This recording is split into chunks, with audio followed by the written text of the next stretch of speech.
Hey guys, this is Scott Gailor for Guitar Radio Show. This is Tricks, Tips, and Licks.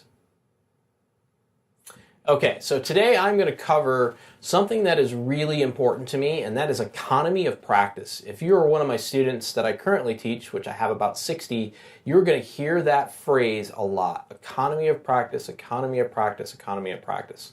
We're all super busy. We have jobs, lives. Some of us have wives and kids. Some of us have bands. Some of us have, school and college and all these things. How do we find time to practice?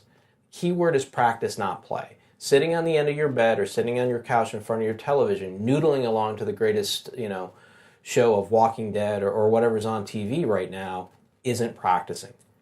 I want to talk about actual true practice. So sitting down, breaking out either your metronome or your study book and working on a specific exercise or a new thing for 15 minutes every day. I know this sounds a little infomercially because it's like, oh, just put in 15 minutes and it's a magic pill and you're going to lose 15 pounds. No, it's none of that kind of bullshit. What it is it's a straightforward routine. If you put in 15 minutes, that's going to allow your brain to lock in and build a muscle memory of this particular exercise or what you're doing. And what I want you to do is maximize your time. Well, how do I do that? Simple thing is take any finger exercise. Let's say a simple spider. Nice and easy. We've all done that one, the simple.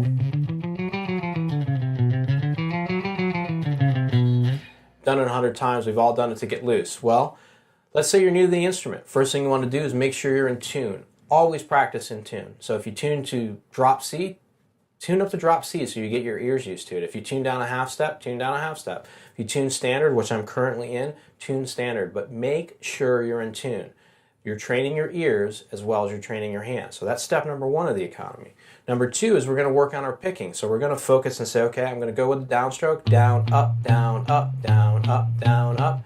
After, say, 4 minutes, 5 minutes, switch to upstrokes, up, down, up, down, up, down, up, down. Again, I've talked about this before, so you don't get yourself caught into an inside-out picking situation that you can't get yourself out of. Last but not least, let's talk about saying the note. So we're at 7th fret, correct? Looks like 7 to me. 3 dots, 7th fret, the note B. So then we're going to go, all right, so we got B, C, C sharp or D flat, D. So we say that out loud. So we go B, C, C sharp, D flat, D. D, D flat, C sharp, C, B. So you're working on your alternate picking, you're memorizing your fret names, you're giving yourself a hand exercise, you're working on picking technique, and you're in tune. So now you just took 5 things really, that if you did separately, 5 times 15 is a lot. I'm not going to do math on camera. Kidding. You did it in 15 minutes, you maximize your practice time.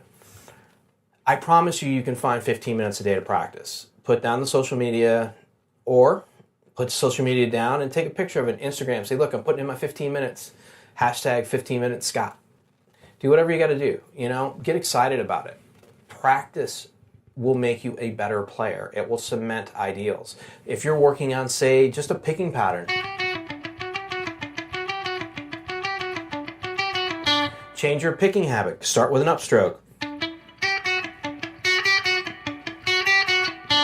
Have a metronome nearby to turn on to work through. Get a kitchen timer out. And this is a Rusty Cooley ideal that I stole from a John Petrucci article. That's another thing. Always be learning. You can always learn something new. Take that kitchen timer, set it for 5 minutes. So for 5 minutes, I'm just going to do this. Ding. Okay, so now I'm going to do my next exercise. Or whatever it's going to be. And the next 5 minutes, ding. And you have something in your discipline. 15 minutes a day, 5-6 days a week, you're going to see a huge improvement on your playing. And again, it's about the economy. So if you're going to work on scales, tie in ear training, tie in your picking, tie in tapping if you want to. If you're going to work on your chords, work on your voicings, tie in the theory aspect of the voicing, naming every note in the chord, and also naming where it sits. If you're working on a scale, maybe work on your intervals within the scale, or work on your scale degrees and how they fall. It's up to you and how quickly you want to improve and practice so that 15 minutes becomes key. It's always going to be about economy of practice. Thank you for tuning into the channel. We love having you guys come by. Big thank you to Guitar Show Radio. Mark is awesome. So thank you for letting me do this. and I will see you in Dallas. This will probably air by the time I'm in Dallas for the International Guitar Show.